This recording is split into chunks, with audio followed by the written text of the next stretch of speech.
이 얘기입니다. 옥중토로 혹은 김건희 여사의 전원 정치, 여러 가지 수식어들이 붙는 게 바로 김건희 여사를 최근 구치소에 찾아온 심평 변호사에게 김건희 여사가 여러 가지 발언들을 밝혀서 논란입니다.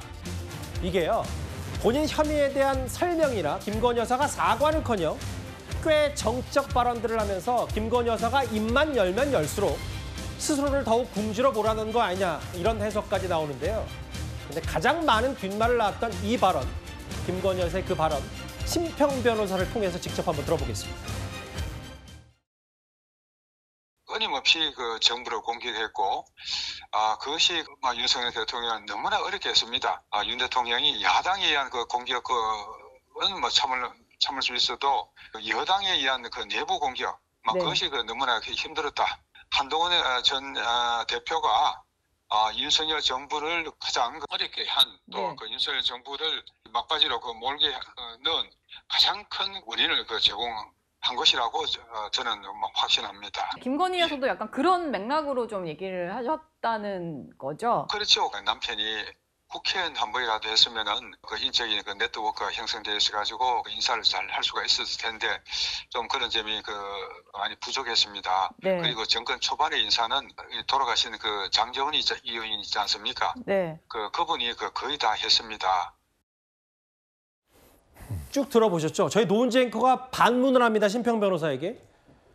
김건희 여사가 그런 맥락으로 얘기를 했습니까? 그렇죠? 라고 얘기를 했어요. 서영주 소장님, 하나하나 얘기해 볼 텐데, 특히 여러 얘기 중에 한동훈 전 대표가 배신을 하지 않았으면 무한한 영광이 있을 거다라는 얘기의 이제 연장선이 이런 얘기를 했어요. 윤석열 전 대통령이 야당보다 한동훈 전 대표의 공격이 더 힘들었다고 말한 걸로 본인은 들었다. 윤석열 정부를 막바지로 몰아넣었다고 확신한다, 한동훈 전 대표가. 이 얘기를 지금 접견을 해서 수감 중인 김건희 여사가 심평 변호사에게 했다는 거잖아요. 네. 그러니까 현실 인식이 전혀 안 되는 발언이죠. 지금 본인이 김건희 특검에서 받고 있는 혐의가 한동훈 전 대표가 뒤집어 씌운 거 아니잖아요. 본인이 주체가 돼서 했던 행위들 아닙니까? 예. 그리고 본인의 남편인 윤석열 전 대통령도 내란의 어떤 행위 자체로 지금 우두머리 수괴, 그러니까 내란 수괴 혐의를 받고 지금 수감 중이고, 사실 최하가 무기징역의 중범죄를 저질렀습니다. 그 또한 행위는 본인의 남편이 저질렀지 한동훈 전 대표가 약을 올려서 했다. 결국에는 남 탓하는 겁니다. 본인이 지금 저질러서 조사를 받는 부분에서 한치의 반성과 성찰도 없는 그런 현실이 인식이 안 되는 그런 처지를 보는데, 이 김건희 씨도 그렇고 남편인 윤석열 전 대통령도 그런데 이 두 부분은 정말로 이 국민들한테 송구한 마음이 1도 없는 것 같아요. 저는 그래서 놀랬던 것들은 무한한 영광이 한동훈 전 대표에게 있었을 것이다라고 하는 것은 전제 조건이 탄핵 표결에 있어서 한동훈 전 대표가 그때 나서지 않았으면 윤석열 전 대통령이 파면당하지 않고 대통령직을 유지하면서 헌재에서 재판을 받을 수 있는 그 상황을 지금 상상한 거 아닙니까? 그랬었으면 대통령직을 가지고 구 통수권을 활용할 수 있고 제2의 제3의 계엄을 통해서 말하자면 쿠데타가 성공했다면 내가 한동훈 전 대표 한 자리를 주거나 그다음 어떤 그 대권의 어떤 자리까지 줄 수 있었다. 그런 얘기를 대통령이 영부인이 하고 있어요. 그러면 무한한 영을 줄 수 있는 권력이 있었다는 전제입니까? 저는 이런 부분에 있어서 굉장히 지금 위험한 발언들을 심평 변호사가 나눴다는 것인데, 심평 변호사에게도 나중에는 그 사람 심평 변호사가 소설을 썼다는 식으로 사실이 다르고 왜곡됐다고 얘기를 하지 않습니까? 아니 심평 변호사가 무슨 할 일이 없어서 접견을 갔다 와서 그런 얘기를 다 모든 걸 꾸며냈겠습니까? 최소한 두 사람 간에 누가 먼저 얘기했든 간에 그 공간에서 한동훈 전 대표의 얘기, 그다음에 남편에 대한 얘기, 그리고 본인이 평가한 모든 그 정치적인 사안들은 나왔으니까 얘기가 나왔겠죠. 그래서 저는 이 김건희 씨에 대한 이 맥락은 지금 본인이 저지른 범죄에 대해서 반성하는 기미가 하나도 없다. 아시다시피 이제 구속 수감된 것도 사실 목걸이, 여러 가지 등등 뇌물 성격의 것들, 개인 비리 혐의가 짙은데 수감 중인 김건희 여사가 접견으로 온 심평 변호사에게 야당보다 한동훈 전 대표 공격이 힘들었다고 말했다. 이 발언은 글쎄요, 여러 뒷말과 논란이 나올 수밖에 없죠. 다음 화면을 볼게요. 일단 김건희 여사가 심평 변호사 했다는 그 말, 다른 말도 있는데 그거는 좀 잠시 뒤에 또 짚어보기로 하고요. 강진애 변호사님, 좀 변호사께 궁금한 게 뭐냐면 오늘 오후인가요? 김건희 여사 쪽 변호사가 입장을 이례적으로 내서 내가 한 말 아니고 심평 변호사가 위로하러 왔다고 했는데 밖에서 그런 얘기를 했냐. 무단 접견이다. 꽤 불쾌한 감정을 내비쳤는데 이거 누구 말이 맞는 거예요? 일단 무단 접견이라는 것이 어떤 의미를 얘기하는지는 잘 이해하기가 어렵습니다. 예. 근데 심평 변호사가 개인 신평으로서 간 것이 아니라 변호인으로서 선임을 하기 전에도 변호인 접견이라는 걸 할 수가 있거든요. 예. 일반인 접견보다는 훨씬 여유 있게 이야기를 할 수가 있는데 일단 접견 방식 자체는 변호인 접견이었던 것으로 보입니다. 그래서 변호사로 선임계를 넣지도 않을 것이면서 변호인 접견을 했다는 것 자체가 무단 접견이 아니냐라고 지금 김건희 여사 측에선 주장을 하는 것으로 보이고요. 다만 그런 것들을 넘어서서 심평 변호사가 그렇다면은 김건희 여사가 한 이야기를 하지 않은 이야기를 한 것인가?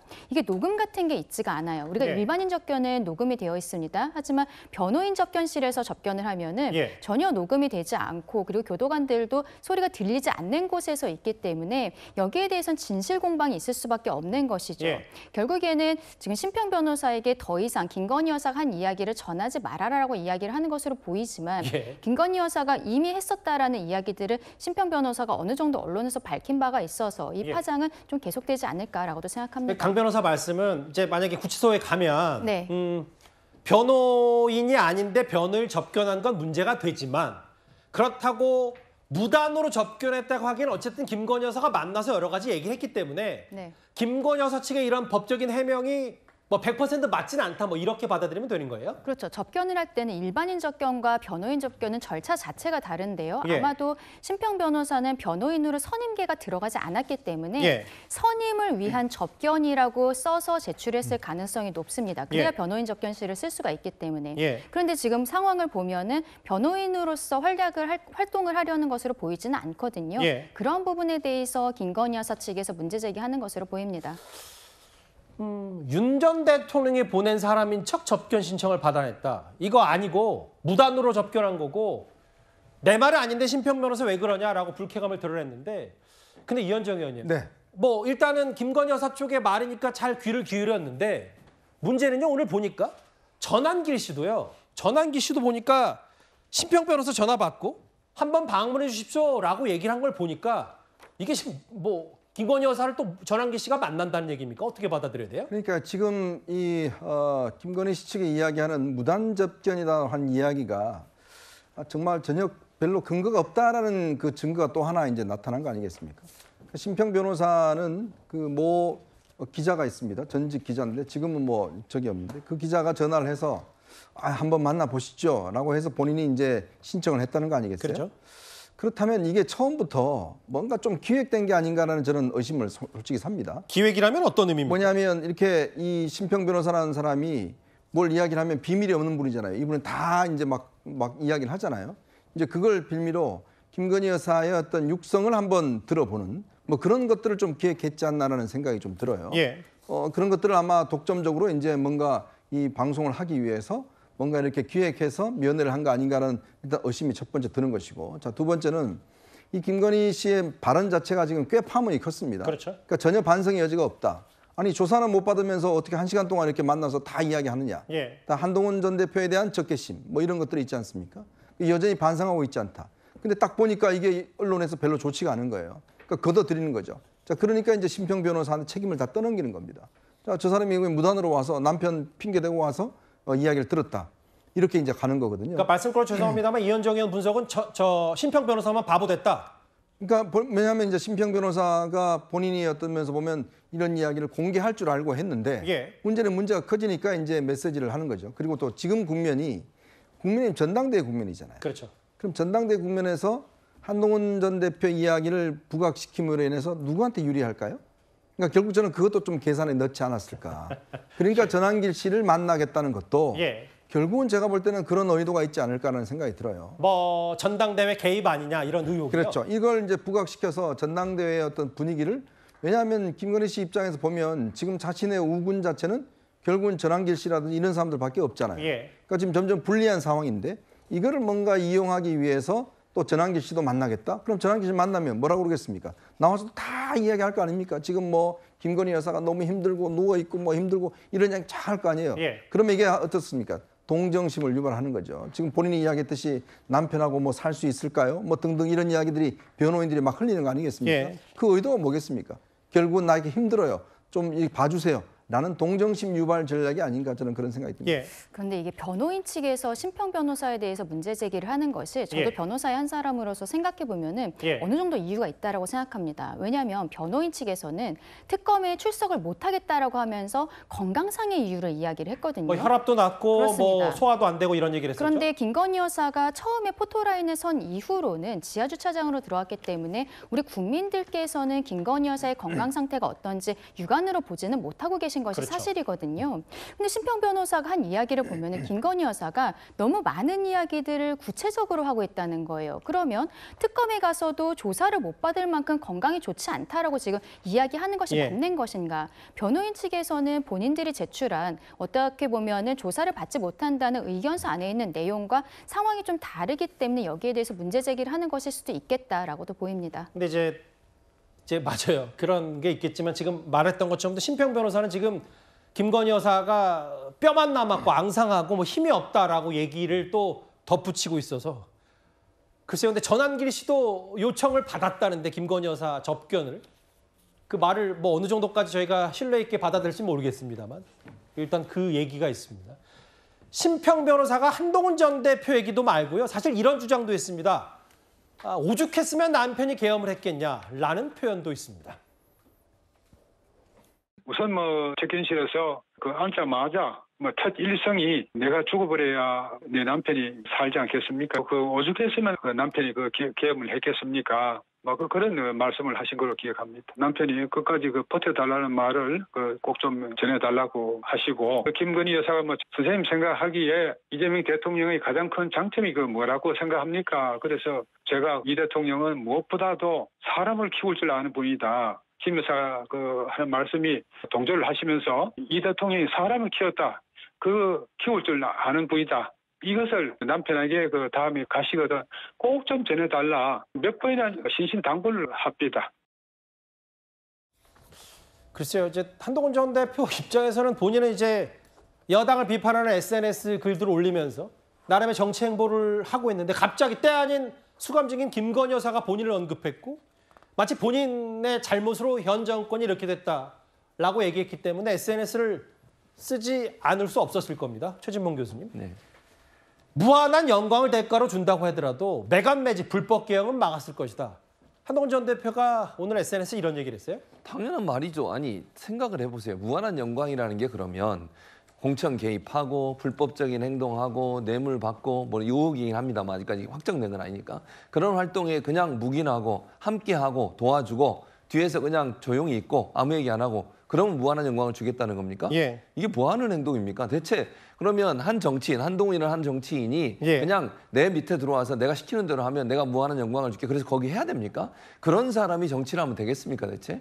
저는 그러니까 한동훈 전 대표도 공격하고 비판하고 저런 모습을 보면서 예. 자기만 안 들어서 그런 거 아닙니까? 지금까지 저 얘기를 한 것도 보면 내 말 잘 듣고 내가 하라는 대로 시키는 대로 했으면 뭐 대표도 하고 나중에 내 다음으로 대통령도 시켜줬을 텐데 왜 그걸 안 해가지고 저렇게 고초를 당하냐 이런 얘기를 하는 것 같은데 뭐가 옳은 겁니까 대체? 정치를 하면서 옳은 길을 가는 것이 맞지 불법적인 행동을 하는 걸 동조하고 함께하고 거기에 숟가락을 얹고 이래가지고 뭔가 얻어내는 게 과연 맞는 겁니까? 근데 누가 시켜줘서 후계자 한다고 대통령이 될 수 있는 거예요? 그건 뭐 모르겠어요. 예. 그건 모르겠지만 본인 예. 입장에서는 아마도 그런 방식으로 가능하다고 생각했겠죠. 왜? 예. 본인도 그런 방식으로 정치를 해왔으니까요. 그러니까 자기가 잘못된 행동을 하면서 잘못된 행동을 하지 않는 사람, 거기에 거부하고 반대하고 반발하는 사람들에 대해서 내 말 잘 듣지 왜 그랬어? 라고 얘기하는 저 자세 자체가 얼마나 무책임하고 또 불법적이며 법을 지키지 않고 정치를 하는 모습을 보여주는 대표적 사례가 아닌가 이런 생각이 듭니다. 예. 매간 매직 계엄 막았다. 한동훈 전 대표도 글쎄요. 본인 얘기가 나왔으니까 입장을 내지 않을 수 없었을 텐데 아까 심평 변호사 얘기 중에는 이런 얘기도 있었죠. 남편을 접견하게 되면 꼭 끝까지 버텨달라고 전해달라. 남편에게 하는 얘기. 이 얘기 있습니다. 다음 화면을 볼게요. 근데 다시 한번 말씀드리긴 하는데 이거 심평 변호사의 전언이고 심평 변호사는 분명히 김건희 여사에게 들었다라고 여러 인터뷰를 했지만 오늘 오후에 김건희 여사 쪽에서 그런 말 안 했다는 취지, 특히 한동훈 전 대표 관련 얘기는 안 했다는 취지가 있기 때문에 전원과 심평 변호사 주장이라고 하긴 해야 될 것 같아요. 네. 주장입니다. 이건 심평 변호사 주장. 근데 사실 여러 얘기를 심평 변호사 했다는데 본인 특검의 수사 관련 얘기를 한 것도 있어요. 서영주 대변인. 네네네. 이봉관 회장, 서희건설 회장이 이재명 정권과 손을 잡고 우리를 죽이려고 저렇게 하는 거겠죠. 그건 당연한 이치다. 바로 그런 의도를 갖고 하는 거다. 심평 변호사의 추임새는 일단 접어두더라도 네. 서희건설 얘기를 이렇게 했어요. 어떻게 받아들이십니까? 그러니까 이제 전형적으로 이게 아주 논점에서 벗어나서 본인의 범죄에 대해서 합리화하는 가정 같아요. 서희건설 회장이 그 고가의 목걸이와 브로치와 귀걸이를 준 실물을 자수성가하게 제출했지 않습니까? 그리고 그거를 줬다는 증언들이 나와 있는데 예. 이게 무슨 이재명 정권과 손잡을 시기와 어떤 방식이 존재하나요? 본인이 저지른 일 아니에요? 그래서 저는 모조품까지 만들어서 증거로 만들었던 그런 시도했던 것으로 추정되는데 저는 지금 현재 그 심평 변호사하고 김건희 씨가 만나서 했던 이 맥락들을 쭉 펼쳐놓고 보면 예전에 서울의 소리 이명수 기자와 김건희 씨가 통화했던 내용이 갑자기 떠올라요. 7시간이요? 비슷합니다. 정치부터 시작해서 신변잡기부터 시작해서 모든 평가를 합니다. 예. 본인은 남편 얘기도 하죠. 그렇죠. 지금 똑같습니다. 심평 변호사한테 이재명 대통령에 대한 평가도 하고 본인 남편에 대한 평가도 하고 사건에 대한 평가도 하고 그다음에 계엄에 이르게 된 여러 가지 상황에 대해서도 계속 김건희 씨가 얘기를 해요. 앞서 얘기하지만 오죽했으면 계엄을 했겠냐. 오죽해도 계엄하면 안 돼요. 총칼 들고 국회에 보내는 건 안 됩니다. 그렇죠. 그래서 저는 그런 부분에 있어서는 지금 본인이 처한 상황에 대해서 조금 심리적으로 안정을 위한 어떤 합리화의 그 망상에 빠져 있지 않냐 싶은데요. 사실상 저는 이런 부분들이 논리적으로 설명이 불가능하고 서희건설의 이봉관 회장이 이재명 정권과 짜고 본인이 범죄자가 될 이유는 하나도 없다라는 측면에서는 앞뒤가 안 맞는 이야기들이다. 그래 말씀드립니다. 수감 중인 전직 대통령의 부인, 영부인이 여러 정치적 발언을 전원을 통해서 쏟아낸 것도 굉장히 이례적인데 하물며 오늘 오후에는 또 변호인이 거기에 대해서 무단접견이다, 사실과 다른 얘기를 했다 반박을 하니까요. 이런 충돌을 보는데 참 많은 생각이 들고 이게 누구 말이 맞을지는 저도 잘 모르겠습니다만 근데 전환기 씨는 또 김건희 여사 접견하러 간다는 주장까지 하고 있어서 더 혼란스럽습니다. 5위까지 만나봤습니다.